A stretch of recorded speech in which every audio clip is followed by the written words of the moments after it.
इस खास विश्लेषण में स्वागत है। आज हम एक ऐसी कहानी पर बात करने जा रहे हैं जो सच में दिमाग हिला देने वाली है। हम इस्लामी परंपराओं और ऐतिहासिक कथाओं के एक ऐसे कड़ी का गहराई से अध्ययन करेंगे जिसमें एक महान राजा, प्राचीन इंजीनियरिंग का एक अनोखा चमत्कार और आने वाले वक्त की ऐसी भविष्यवाणियां शामिल हैं जो किसी को भी सोचने पर मजबूर कर दें। हम बिल्कुल निष्पक्ष होकर उन सूत्रों को टटोलेंगे जो एक विशाल लोहे की दीवार और उसके पीछे कैद एक बेहद खौफनाक ताकत का जिक्र करते हैं। तो चलिए इस रहस्यमयी सफर की शुरुआत करते हैं। चलिए इसमें थोड़ा गहराई से उतरते हैं। जरा सोचिए, क्या दो विशाल पहाड़ों के बीच कोई ऐसी जगह हो सकती है जिसे पूरी दुनिया से बिल्कुल काट दिया गया हो? सूत्रों की माने तो एक बेहद प्राचीन राज लोहे और तांबे से बनी एक ऐसी दीवार के पीछे छिपा हुआ है जिसे तोड़ना नामुमकिन सा लगता है। और ये पत्थरों से बनी कोई आम दीवार नहीं है।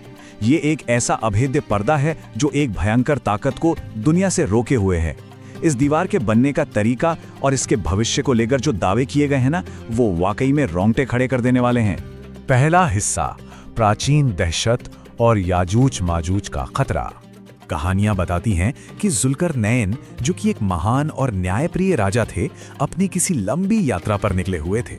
चलते चलते वो एक ऐसी जगह पहुंचे जिसे सदैन कहा जाता था। वहां उनका सामना एक ऐसी सभ्यता से हुआ जो इतनी डरी हुई और सहमी हुई थी कि बस पूछिए मत। और उनकी इस दहशत की वजह थी एक ऐसी प्रजाति जिसे येजूज और माजूज कहा गया है। इनके बारे में जो विवरण मिलता है वो किसी ने ख्वाब में भी नहीं सोचा होगा। ये लोग शारीरिक रूप से बेहिसाब ताकतवर और बेहद निर्दयी थे।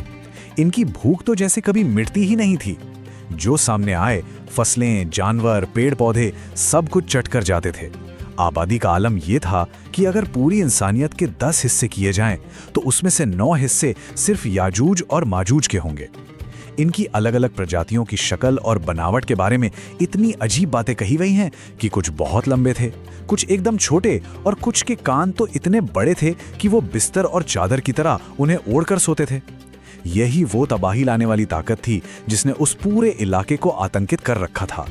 अब जब वहां के उन बेचारे डरे हुए लोगों ने जुल्करनैन का रोबा और उनकी ताकत देखी, तो उन्होंने एक आखिरी उम्मीद के रूप में एक प्रस्ताव रखा। उन्होंने पेशकश की कि हमारी सारी दौलत, सारा सोना और खजाना आप ले लीजिए, बस हमें इस अजाब से बचाने के लिए एक दीवार खड़ी कर दीजिए। लेकिन जुल्करनैन का जवाब एकदम हैरान करने वाला था। उन्होंने उनका धन लेने से साफ इनकार कर दिया और बड़ी खूबसूरती से कहा कि मेरे रब ने मुझे जो ताकत और दौलत दी है वो तुम्हारे इस माल से कहीं बेहतर है। उन्हें सोना चांदी नहीं चाहिए था। उन्होंने उसकी जगह कुछ और मांगा। उन्हें चाहिए था वहां के लोगों का साथ, उनका जिस्मानी श्रम और ताकत। इस महान चमत्कार को बनाने के लिए दौलत की नहीं बल्कि मजबूत हाथों की जरूरत थी। दूसरा हिस्सा, लोहे की दीवार का निर्माण, प्राचीन दुनिया का एक इंजीनियरिंग चमत्कार।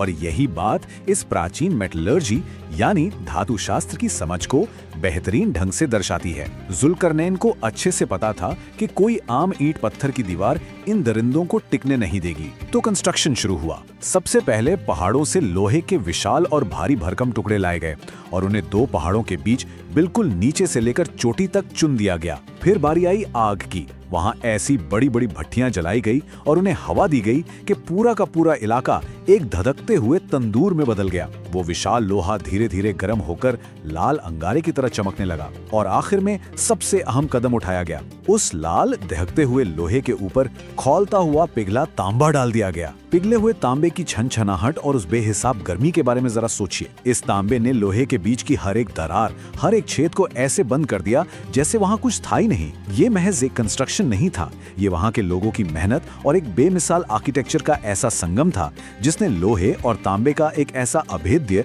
और रस्ट प्रूफ अलॉय बना दिया जो फौलाद से भी सख्त था। एक ऐसी दीवार जिसने पूरी सभ्यता को तबाह होने से बचा लिया। इस नामुमकिन से लगने वाले निर्माण के पूरा होने के बाद जुल्करनैन ने कोई घमंड नहीं दिखाया। आसमान की तरफ देखकर उन्होंने बहुत ही गहराई के साथ कहा, ये मेरे रब की तरफ से एक रहमत है, लेकिन जब मेरे रब का वादा आएगा तो वो इसे रेजा रेजा कर देगा। ये शब्द सच में काफी गहरे हैं। ये सिर्फ उस दीवार के बनने का ऐलान नहीं था बल्कि इसके अंत की तरफ इशारा भी था। ये इस बात का प्रतीक है कि इस दुनिया की कोई भी चीज, चाहे वो तांबे और लोहे की कितनी ही मजबूत दीवार क्यों ना हो, हमेशा हमेशा के लिए नहीं रह सकती। तीसरा हिस्सा, अनंत दैनिक घिराव, अंधेरे में चल रही एक जंग।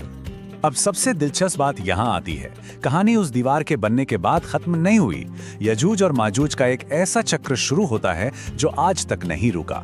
सूत्रों के हिसाब से वो लोग हर सुबह उठते हैं और अपने नुकीले पंजों और औजारों से उस लोहे की दीवार को बुरी तरह खुरचना और तोड़ना शुरू करते हैं। जब शाम होती है और उनकी मेहनत रंग लाने वाली होती है, यानी दीवार के उस पार उन्हें सूरज की रोशनी बस दिखने ही वाली होती है और आज़ादी उनके सामने होती है, तो उनका सरदार उन्हें रोकते हुए कहता है, बस बाकी काम कल करेंगे। लेकिन रात के वक्त उनसे एक बहुत बड़ी चूक हो जाती है। वो इंशाल्लाह यानी अगर खुदा ने चाहा बोलना भूल जाते हैं। और नतीजा क्या होता है? अगले दिन जब वो वापस उस दीवार को तोड़ने आते हैं तो वो चमत्कारी ढंग से वापस अपनी पहले जैसी पूरी मजबूती में जुड़ चुकी होती है। उनका हर दिन का किया धरा बेकार हो जाता है और ये सिलसिला रोजाना सदियों से इसी खामोशी से अंधेरे में चल रहा है। चौथा हिस्सा, अंतिम पतन और प्रलय की वो खौफनाक भविष्यवाणी। जैसा कि जुल्करनैन ने सदियों पहले भविष्यवाणी की थी, ये दीवार अनंत काल के लिए नहीं है। किसी ना किसी दिन वो खौफनाक प्रजाति गलती से ही सही पर वो लफ्ज जरूर कह देगी जो वो हमेशा भूलती आई है। कथाओं के अनुसार ईसा मसीह यानी जीसस के दौर में जब पूरी दुनिया में शांति फैली होगी, तब दीवार खोदने के बाद याजूज और माजूज का सरदार आखिरकार कहेगा, कल तोड़ेंगे इंशाल्लाह, और ये एक अकेला शब्द सब कुछ पलट कर रख देगा। अगले दिन जब वो लौटेंगे तो दीवार उन्हें वैसी ही आधी टूटी हुई मिलेगी जैसे उन्होंने पिछली शाम छोड़ी थी। फिर एक आखिरी वार होगा और वो प्राचीन अभेद्य दीवार हमेशा हमेशा के लिए गिर जाएगी और उसके टूटते ही वो बेहिसाब भयंकर भीड़ इस दुनिया में किसी सैलाब की तरह उमड़ पड़ेगी। इस भीड़ का आकार कितना विशाल होगा इसका अंदाजा इस बात से लगाया जा सकता है कि इजराइल में लेक टाइबेरियस, जिसे सी ऑफ गैलीली भी कहते हैं, लगभग 21 किलोमीटर लंबी एक बहुत बड़ी झील है। हवाले बताते हैं कि जब याजूज माजूज का पहला झुंड उस झील के पास से गुजरेगा तो वो उसका एक एक बूंद पानी पी जाएंगे। हाँ, बिल्कुल सुखा देंगे उसको। और जब उनकी इस फौज का सबसे आखिरी हिस्सा वहां पहुंचेगा तो वहां पानी का नामो निशान नहीं होगा। वो झील एकदम सूखी जमीन बन चुकी होगी। वो हैरान होकर कहेंगे, क्या सच में यहां कभी पानी हुआ करता था? ये छोटी सी बात उनकी आबादी और उनके तबाही मचाने की फितरत दोनों को बेहद स्पष्ट रूप से दर्शाती है। इस तबाही और प्रलय का जो अंत बताया गया है वो अपने आप में काफी रोचक है। पहले चरण में ये लोग पूरी जमीन के छप्पे छप्पे पर फैलकर सारे संसाधन निगल जाएंगे। इंसान डर के मारे पहाड़ों और गारों में छिपने लगेंगे। तब ईसा और उनके मानने वाले बचाव के लिए दुआ करेंगे।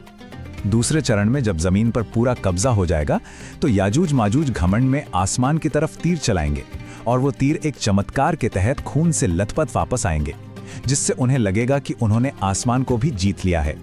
लेकिन तभी ऊपर वाले का सीधा हस्तक्षेप होगा। एक अजीब सी बीमारी उन्हें दबोचेगी और आखिरी चरण में जमीन उनकी लाशों और उनकी नाकाबिले बर्दाश्त बदबू से भर जाएगी। फिर आसमान से बेहद विशाल पक्षी आएंगे जो इन लाशों को उड़ा कर ले जाएंगे और एक ऐसी जोर की झमाझम बारिश होगी जो पूरी जमीन को धोकर शीशे की तरह चमका देगी। अब जिस रहस्यमयी बीमारी से इतनी विशाल फौज तबाह होगी उसका नाम दिया गया है नगाफ। ये जानकर सच में हैरानी होती है कि दुनिया को तबाह करने वाली इस फौज को खत्म करने के लिए कोई आसमानी बिजली या बड़ा हथियार नहीं गिरा। ये नगाफ दरअसल एक बहुत ही छोटा सा कीड़ा या पैरासाइट होता है जो आमतौर पर ऊंटों और भेड़ों की नाक में पाया जाता है। कहानियां बताती हैं कि इंसानियत के लिए जो सबसे बड़ा खतरा थे उन्हें किसी और इंसानी फौज ने नहीं हराया, बल्कि उस खुदा ने अपनी सबसे छोटी, सबसे मामूली सी रचना का इस्तेमाल करके उन्हें एक ही रात में मिट्टी में मिला दिया। कहानी का ये पहलू एक बहुत ही शक्तिशाली और अचंभित कर देने वाला मोड़ है। तो इस पूरे विश्लेषण के आखिर में आकर दिमाग में एक चुभने वाला सवाल जरूर उठता है। अगर प्राचीन काल में बनी ये लोहे की दीवार आज भी कहीं खड़ी है तो इसके टूटने का, इसके गिरने का आने वाली इंसानियत के लिए असल में क्या मतलब निकलता है? देखा जाए तो ये महज पुराने लोहे और तांबे के कंस्ट्रक्शन की कोई आम सी कहानी नहीं है, बल्कि ये तो किसी टिक टिक करती हुई घड़ी जैसी है जो किसी तय वक्त का इंतजार कर रही है। ये विषय इस्लामी परंपराओं का एक बहुत ही गहरा और रहस्यमयी पन्ना है जो इंसानी निर्माण और ईश्वरीय इंसाफ की एक अनोखी तस्वीर पेश करता है। उम्मीद है कि इस जानकारी ने दिमाग के कई नए दरवाजे खोले होंगे।